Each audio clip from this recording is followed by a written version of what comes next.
La comisión investigadora instalada en el Senado para indagar sobre la gestión de ANCAP entre los años 2000 y 2015 ha tenido derivaciones que han ido incluso más atrás en el tiempo. Después de una exposición del ex senador Enrique Rubio, legisladores del Frente Amplio solicitaron la comparecencia del colorado Eduardo H., quien fue presidente de ANCAP en el segundo gobierno de Julio María Sanguinetti entre 1995 y 2000. La mira del oficialismo estaba puesta en algunos negocios que se iniciaron en aquel periodo en Argentina, así como en la estrategia que se siguió y que se marcó durante esos años. H. declinó la invitación y anunció que no concurrirá. ¿Cómo evalúa hoy aquellas decisiones que todavía se debaten? ¿Cuánto condicionó aquella administración suya a las sucesivas gestiones frente amplistas? Vamos a conversar en los próximos minutos con el economista Eduardo H., que nos acompaña en el estudio de En Perspectiva. Economista H., buen día. ¿Cómo le va? Buenos días, ¿cómo está?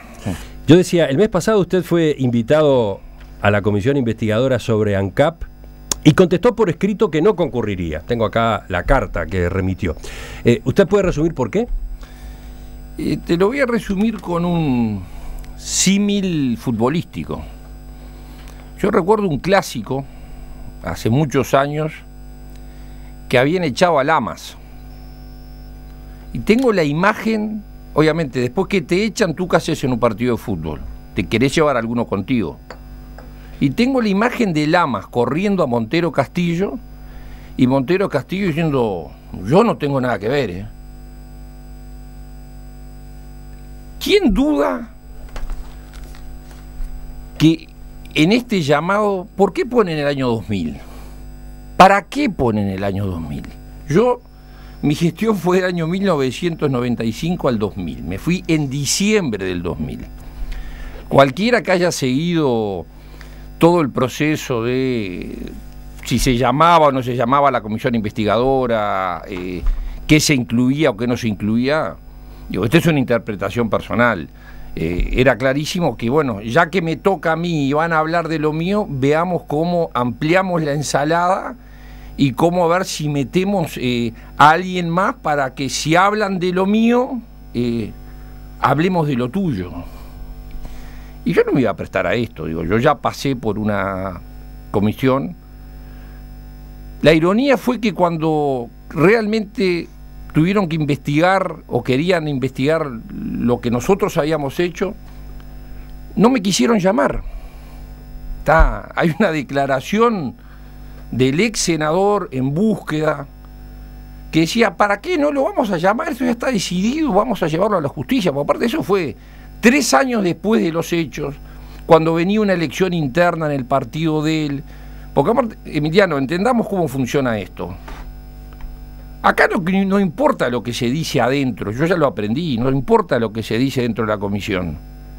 Importa cómo se comunica hacia afuera. Hoy vivimos en el mundo de la nube, de la comunicación. Lo único que importa es pasar un mensaje. ¿Y cómo usamos estos hechos para pasar un mensaje? Por eso usted no va a la comisión investigadora. Primero, no tengo, y sí viene una entrevista de radio. Exactamente, aprendí. Escuché mentiras 15 años, Emiliano.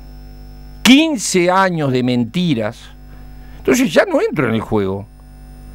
Entonces aprendí cómo se maneja el tema, sabía, pero Emiliano, sacaban hasta las fechas de cuando eran citados a un juzgado. Esto está todo, mira, te voy a leer aparte para que tú veas que esto no es un tema que es solo del Uruguay. Cómo nosotros, qué fue lo que le presentamos a la justicia cuando nos tocó comparecer, ¿no? Así empieza y te lo voy a dejar.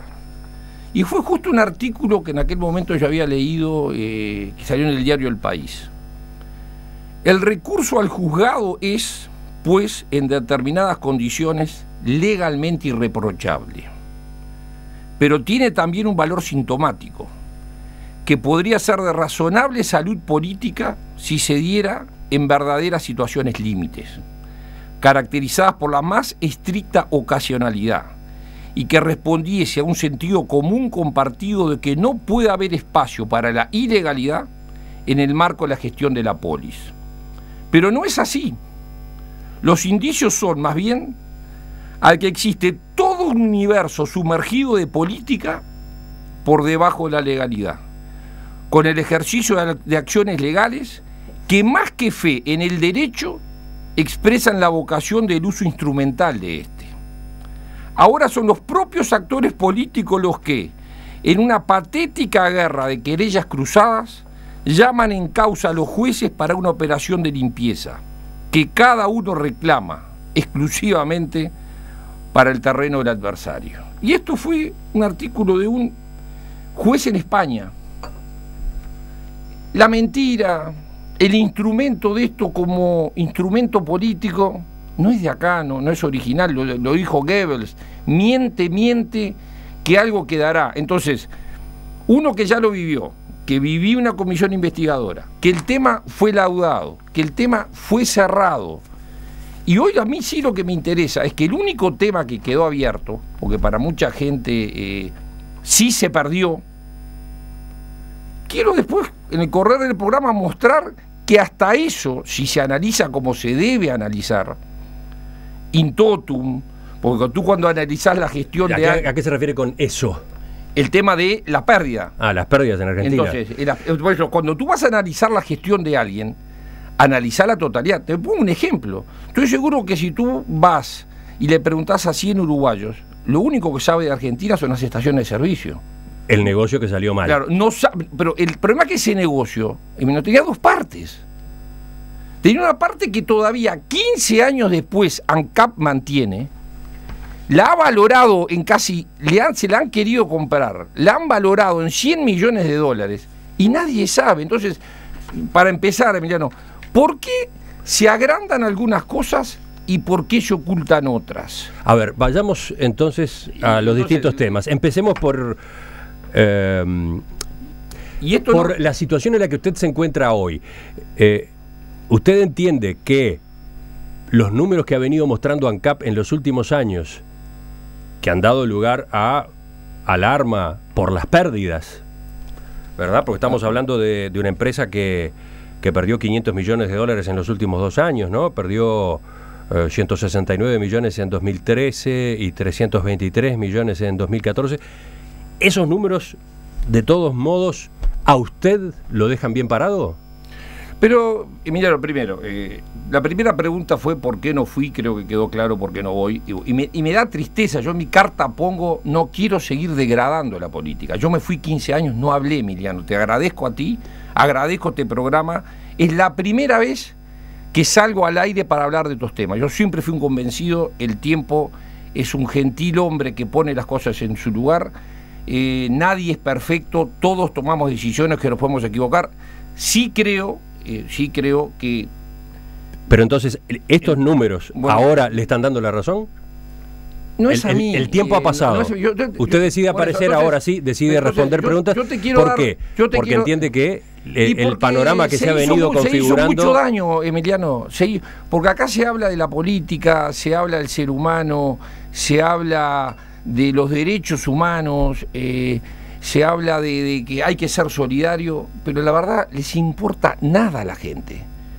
Yo tengo familia, en el entorno nuestro hubo una cantidad de gente dentro de ANCAP que hicimos una gestión, que hoy están escuchando y estaban esperando hace tiempo que alguien se animara a decir la verdad. Entonces, te voy a dar 2 datos básicos, o sea, porque yo en este sentido, primero, para responderte tu pregunta, fijemos un contexto de cómo la vamos a analizar. Si tú vas a analizar la gestión de alguien, analizar in totum.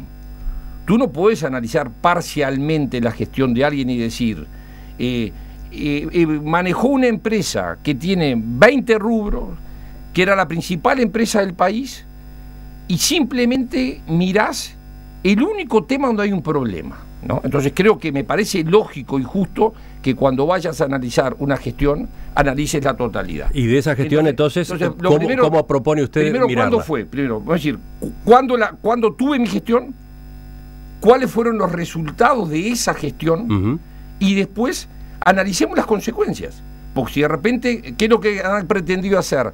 Que todo lo que pasó después y todos los problemas, había que decir, son problemas de H, cuando esto es bien claro que es un tema de una empresa. Yo, en este sentido, te voy a dar... Primero analicemos la primera parte, que es cuál es el resultado de los 6 años que estuvimos. Arrancamos en el 95, nos fuimos en diciembre del 2000. Las utilidades antes de impuestos en esos 5 años fueron 321 millones de dólares. Alguien me dirá, es un monopolio. Es imposible que un monopolio pierda dinero. Pero la realidad es que en los 5 años y medio que estuvimos, en el año 95 fueron 55, en el año 96 fueron 15, en el año 97 fueron 51, en el año 98 fueron 105, en el año 99 fueron 42, en el año 2000 fueron 53. Se pagaron de impuestos 146 millones y se virtieron a rentas generales 162. Estos no son números míos, balance de ANCAP. Esta es una... Entonces, eso es... Podrá gustar, no podrá gustar, digo, será norma, no será norma, no quiero entrar en lo que ha pasado después, si se perdieron, no sé. Yo lo que sí sé es lo que hicimos.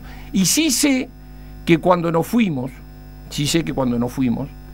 la pérdida que estaba registrada por las inversiones en Argentina eran $112.000. Sí, ahí entramos en las decisiones que usted tomó, o con el directorio que presidía tomaron.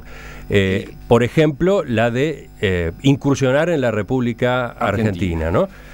Esa fue una decisión que se tomó en el año 1998. 98.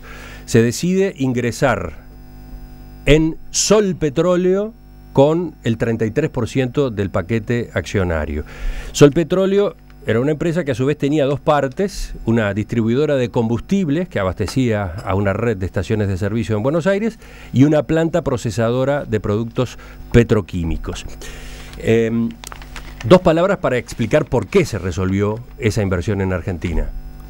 Había que poner en el contexto de lo que era el Mercosur de ese momento, donde ANCAP sí se implementaba el Mercosur, corría el riesgo de que la mitad de su mercado aquí en el Uruguay, que eran Shell y eso, pudieran ser abastecidos desde Argentina.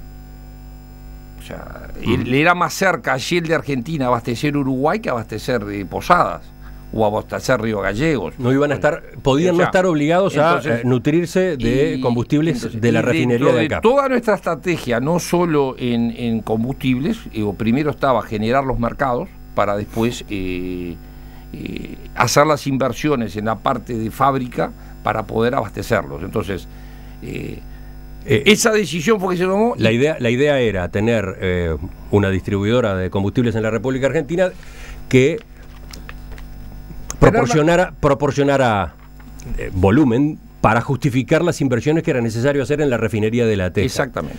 Muy bien. Aquel negocio es el que parece claro que tuvo inconveniente. Fue una caja de Pandora que le provocó pérdidas a ANCAP. Básicamente, según se ha ido analizando, por 2 razones. Maniobras dolosas llevadas adelante por el otro accionista, por el accionista privado. Y por otro lado, cambios regulatorios que introdujo el gobierno argentino en el mercado de los combustibles, todo con el condimento de la crisis argentina del año 2001-2002. ¿Cómo evalúa entonces esta parte de la operación? Daniel Martínez, cuando fue presidente de ANCAP, en el primer gobierno de Frente Amplio, evaluaba que las pérdidas acumuladas hasta ese momento por la entrada en Sol Petróleo de Argentina eran de $200 millones. Bueno, yo, toda la información que tengo, no hay un documento interno de ANCAP que diga eso. Uno. Al revés, y lo tengo aquí, y sé la información. Precisamente hoy el senador Bordaberry vino, creo que la semana pasada, y maneja cifras que son la mitad de eso. Y creo que el senador Bordaberry está bastante bien informado. Entonces, y el propio senador Martínez, ¿no? Y aquí te traigo un récord. O sea, ¿ese es un recorte del semanario de búsqueda de qué fecha? Del 26 de julio del 2007, cuando quisieron comprar Carboclor y que se evaluaba en $70 millones, más una parte que se quedaba en ANCAP, que el senador el hoy intendente, ex senador y expresidente de ANCAP lo evaluaba en $25 millones mínimo. O sea que la otra mitad. Entonces, aclaremos para los oyentes, Carboclor es una de las dos empresas que terminaron surgiendo de aquella Solpetróleo. Parte integral del negocio inicial que se hizo, y así fue dicho, porque aparte en su momento nosotros lo decíamos que había una parte logística, digo, tener puerto en los dos lados del Plata, que aparte hoy... Aclaremos, sigamos aclarando porque si no el oyente se pierde. Cuando empezaron a saltar los problemas ocultos de Solpetróleo, además de que ANCAP presentó denuncia penal contra sus socios privados, en septiembre del 99 se resolvió la separación de la empresa, dejando por un lado las estaciones de servicio y por otro la petroquímica, que es Carboclor. Resolvimos nosotros ese juicio, lo resolvimos el directorio nuestro. Pero entonces, yo creo que aquí... Desde entonces ha habido dos empresas, Solpetróleo misma y Carboclor. Exactamente. Petrolera del Cono Sur, más precisamente, y Carboclor. Hoy, de acuerdo a las cifras que tenemos nosotros, y creo que es lo que manejó el senador Bordaberry la semana pasada aquí, todos los documentos internos que tengo de ANCAP, o sea, y los con... ni de casualidad, y sería bueno que algún día lo despejen, ¿no? O sea que entonces... ¿Ni de casualidad qué? Habla ni de 200, ni de 250, ni de 300. O sea... te lo puedo dejar después a ti si querés.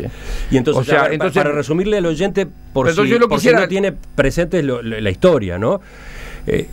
Hay un momento entonces en el año 99 que pasan a existir las estaciones de servicio por un lado, Solpetróleo, y por otro Carboclor como en industria petroquímica. Cuando el Frente Amplio accede al gobierno en el año 2006, impulsa la venta del 50% de Solpetróleo a PDVSA, la empresa venezolana que desde el 2000 venía participando en esa empresa, gerenciándola. El negocio mejora, pero no tanto, hasta que en 2011 ANCAP le vende a PDVSA el 50% restante, con lo cual se corta el chorro de pérdidas que venía dándose justamente desde el año 1999. O sea que desde el año 2011 ANCAP no tiene nada más que ver con PDVSA y sí sigue siendo propietaria en Carboclor, ¿no? Exactamente. Pero yo te lo voy a sintetizar para una figura grande y después vamos a ir a cada una de repente de tus afirmaciones, porque chorros de pérdida, de repente hay que preguntarse por qué se generaron. Porque yo me puedo hacer responsable de las decisiones que yo tomé, y no que me traten de indilgar todas las cosas que tomaron otros contra la opinión nuestra,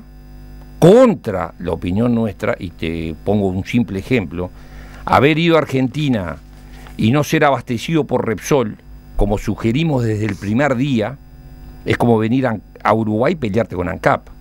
O sea, y esto consta y hay números en la empresa que muestran por qué y el quantum de lo que significó haber tomado la otra decisión. En síntesis, hoy tú tenías una empresa que tenía dos partes, donde una de esas partes, dicho por quienes la han querido mantener y mantuvieron la estrategia hasta el día de hoy, nadie discute que la estrategia era la correcta, y del otro lado tú tenés valores de pérdida en el entorno también de los $100 millones. Si tú analizás hoy en su totalidad el negocio, no sé si hay pérdidas. Un negocio donde cambió el contexto, donde de 9.000 estaciones de servicio quedaron 6.000 o 5.000, se perdieron. Entonces, tampoco, digo, creo que cuando uno va a hacer, y por eso te digo, cuando se analiza un negocio o cuando se analiza una gestión, analiza todo.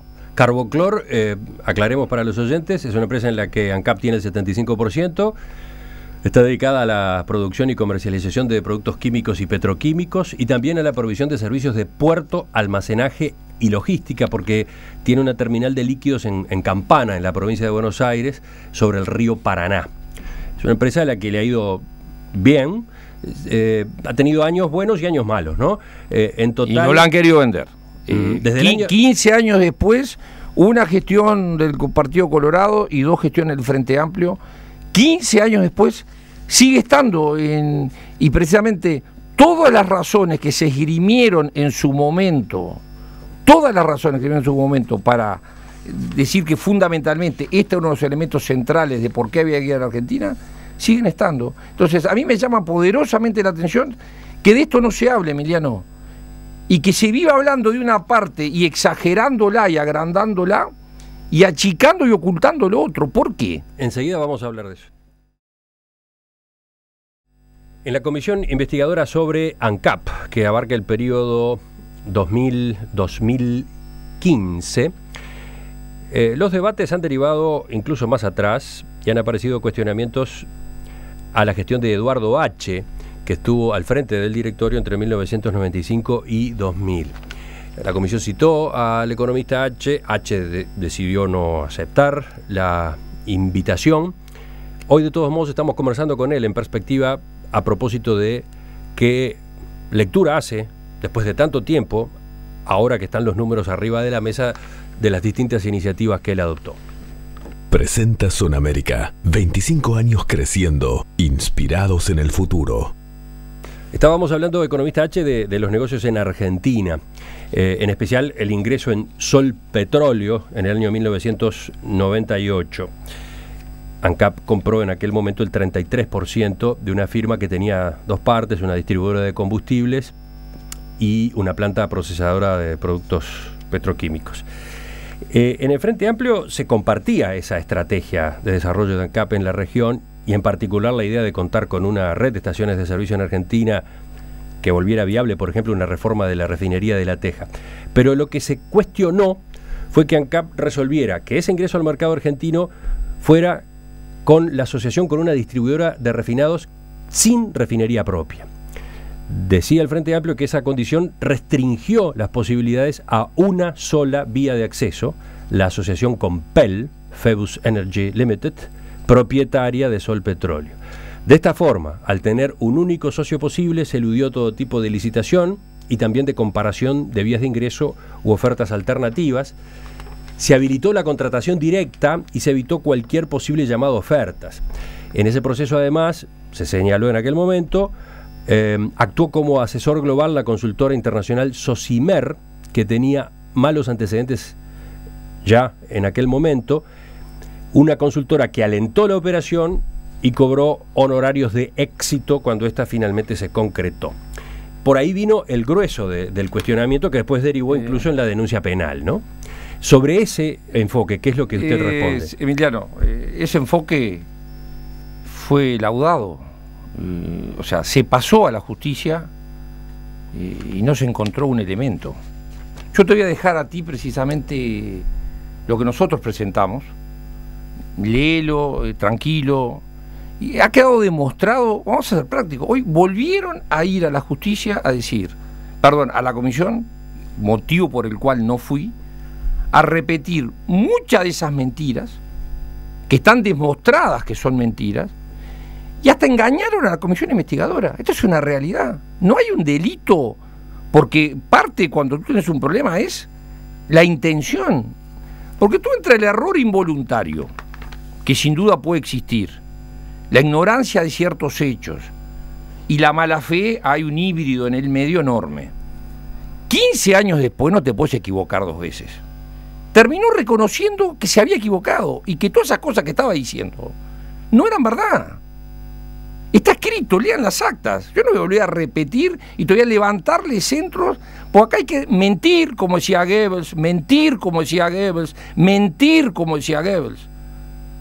Acá la realidad es, y te voy a poner un ejemplo, lo único que yo debía haberle informado a la comisión, que me siento en falta, porque lo único medular que hicimos en el año 2000 fue haber terminado el contrato de la ex DASA, hoy Duxa. Contrato que venía de la época de la dictadura. De eso hablamos después. No, pero vamos a hablar ahora, porque acá la mentira es lo que se inventa, lo que se exagera y lo que no se dice, Emiliano. Entonces, pero a propósito de la actuación judicial en este tema y lo que la justicia comprobó o no comprobó, en estos mismos días ha habido aclaraciones de la ex fiscal Mirta Guianza, que tuvo a su cargo este expediente. Ella dice que la causa fue archivada porque no pudo someterse a peritaje una serie de asuntos de fuerte complejidad técnica, ya que no se disponía de los recursos necesarios a esos efectos. Emiliano, hay 2 informes, además, digitaron la causa para que fuera ahí, Emiliano. Uno se calla la boca y no habla. ¿Por qué gano? Como puse en la carta, no quiero degradar la política. Yo tengo claro cómo salió del Parlamento. El único motivo por el cual se pasó a la justicia, y acá tengo claro que estaban los 3 partidos políticos, los 3, me acuerdo, y es, había un contrato que no se sabía ni cómo, ni cuándo, ni por qué. Y cuando fuimos, llevamos el cómo, el cuándo y el por qué. Mienten, Emiliano. Y la mentira, como dice una persona que le tengo mucho cariño, llega más lejos el rengo que el mentiroso. Llega mucho más lejos, como dicen en campaña, el rengo que el mentiroso. Vos podés mentir. Y hoy se podrá repetir estas cosas. ¿Puede ir un presidente de ANCAP a una investigadora y decir no sé el cómo y el cuándo y el por qué y está todo dentro de la empresa? Entonces, ¿a quién alude? A Jorge Sanguinetti. Y Fernández Huidó. Ahí está más complicada la cosa. Pero no es complicado. Pero sacale los nombres. De Jorge Sanguinetti, que fue quien lo sucedió a usted en la presidencia de ANCAP cuando el doctor Jorge Valle llegó a la presidencia de la República. Tú sos un periodista, entonces, ¿sabes qué? A esta altura a mí me pusieron como colorado, yo soy anarco. No soy ni blanco, ni colorado, ni feltapita, soy un ciudadano más. Que estoy cansado de que mientan. Cansado que se pasen 15 años. A mí me gustaría que se haga un programa de las noticias que tiran y después si son verdad o mentira. Sería bueno repasar lo que dicen, lo que escriben. 140 millones de dólares, Emiliano, ganó Duxa. No hay un punto y una coma en toda la prensa nuestra, en 15 años. Y me llamaron, Emiliano, todos. No faltó uno para que no mandáramos el telegrama. A ver, vamos. Me faltó, vamos a ordenar la información porque entonces te estoy ordenando la información. Creo que salvo el Papa, don Francisco I y Obama, creo que no hubo uno en el espectro político del Uruguay que no nos dijera, no, pero ¿cómo van a cortar el contrato? Pero vamos para atrás. Entonces cortamos. Bueno, ¿de qué contrato estamos hablando? Estamos hablando del año 1900. Era 2000, era justo. 1999-2000, ahí está. Déjame hablar de este tema porque aparte como pero vamos a hablar, sí, pero lo que pasa es que estoy seguro que el oyente que no tiene tanta memoria no tiene muy claro cuándo es que nace Duxa ni qué es Duxa. Duxa es Distribuidora Uruguaya de Combustibles, Sociedad Anónima. Y era la ex DASA, que era la que hacía toda la distribución de los combustibles de ANCAP. Exacto. Que estaba en manos privadas, en un contrato privado, que venía desde la época de los militares, que se renovaba, porque acá no había que firmar un contrato, había que no mandar un telegrama. Entonces cuando nosotros tomamos esa decisión y entendíamos que tenía que recuperar la ANCAP, dentro de esta estrategia que estábamos desarrollando, porque la empresa precisaba agregar valor y precisaba más mercados, nos llamaron de todos lados para que no lo hiciéramos. Y eso, y te iba a decir una anécdota. Pero ubiquemos más antecedentes para que el oyente entienda. DASA era una empresa privada que tenía la concesión de la distribución de los combustibles ANCAP y las estaciones de servicio correspondientes. Eso lo recuperamos, estatizamos dentro del derecho privado. Y lo que impulsó ANCAP bajo su presidencia fue que esa distribución fuera realizada directamente por ANCAP, por una empresa nueva que se llamó Duxa. ¿Sabes cuánto ganó esa empresa? Eso implicó en aquel momento la pulseada con quienes eran los propietarios de DASA, Juan Pedro Baridón en particular. Y usted dice que el sistema político, todos los partidos le plantearon que no diera ese paso. Ni lo dudes, ni lo dudes. Es así. ¿Sabes cuánto lleva ganado desde que tomamos esa decisión? 140 millones de dólares. Te repito, para que la gente se entere, esto el uruguayo no lo sabe. ¿Por qué no lo sabe? ¿Por qué no se lo informan? ¿Por qué no se lo dicen? ¿Cuál es el motivo de que ciertas cosas las multiplicamos y otras cosas las...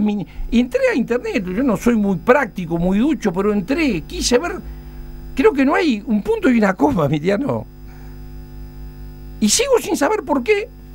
Entonces es más fácil agarrársela con una persona, es más fácil apuntar a un objetivo, pero la verdad termina saliendo, Emiliano. ¿Cómo fue la implementación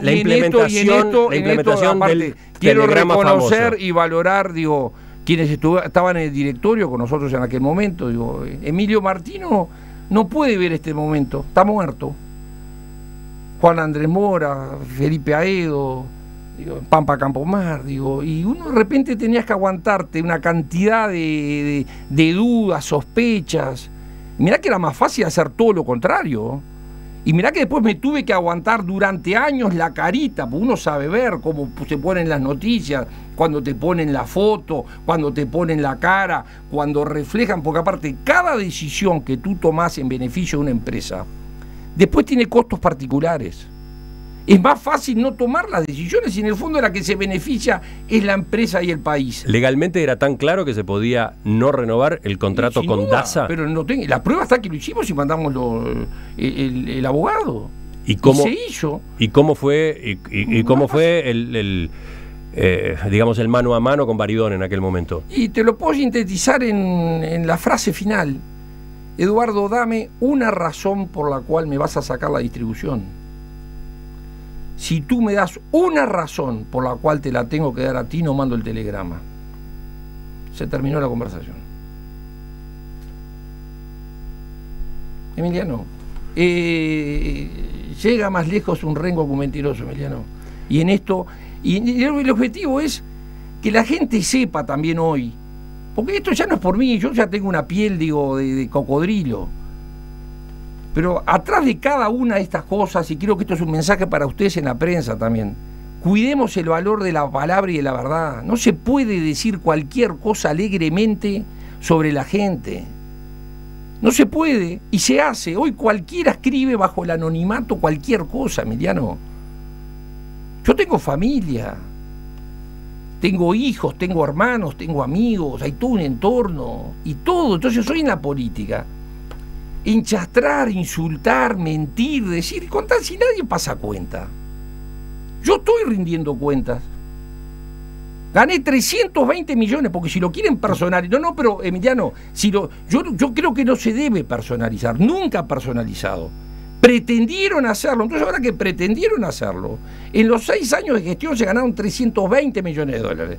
Y en las cosas que quedaron para después... ¿Cómo hace esa cuenta? ¿De dónde salen los 320? La utilidad de los balances de ANCAP. Esto no es invento. Está bien, sí. Balances de ANCAP. Lo vimos temprano, ahí está. Y cuando tú miras para adelante, entre lo que quedó de Petrolera del Cono Sur, de lo que quedó de Sol Petróleo, y todas estas cosas, Gasur, de nuevo, ubiquemos a los oyentes para que no se pierda. Gasur nació en el año 1997 de la unión de ANCAP, Acodique Supergas y Río Gas Sociedad Anónima. Es una empresa que se dedica a suministrar gas propano a granel, básicamente a empresas. Y debe llevar ganado 30, 40 millones de dólares en este periodo. Entonces, cuando tú pones una cuenta, te pongan todos... O sea, yo paso... creo que quienes estamos en la actividad pública tenemos la obligación de resistir el análisis. Yo me expongo, entonces pongan todo. No tengan mala fe. No pongan lo que les conviene y lo multiplican por 10, como le dijo Pedro Bordaberry. Si aplico el mismo criterio En Alur son 1.500 millones de dólares. 1.500 millones de dólares como diciendo, si le aplico el criterio que interese más esto, más lo otro, que no estoy de acuerdo, porque aparte de eso, no es verdad. Usted está aludiendo a la forma como Rubio presentó algunos números en la comisión investigadora. Mire, ni lo menciono, se descalificó solo cualquiera que lea el acta. Entonces sería bueno que lean el acta, que lean, le podrá gustar, porque aparte de esto, ¿qué pasa? Hay gente que es simpática y cae bien a la opinión pública y gente que no. Les gusta. Lean lo que escribió Bordaberry en El Telescopio. Está dicho, está demostrado cada una de las falacias y cada una de las mentiras. Cada una. Volvió con el tema de los impuestos, cuando el Procurador General de la Nación argentino había fallado a favor de la empresa. Entonces, para eso era pérdida. Y lo que y te voy a poner un ejemplo, porque aparte para que tú tengas una idea. Digo, nosotros cuando fuimos a Argentina pusimos el caso concreto de que teníamos que ser abastecidos por Repsol. Tomaron la decisión de que no, Emiliano. Martínez en el año 2005 intenta retomar ese camino.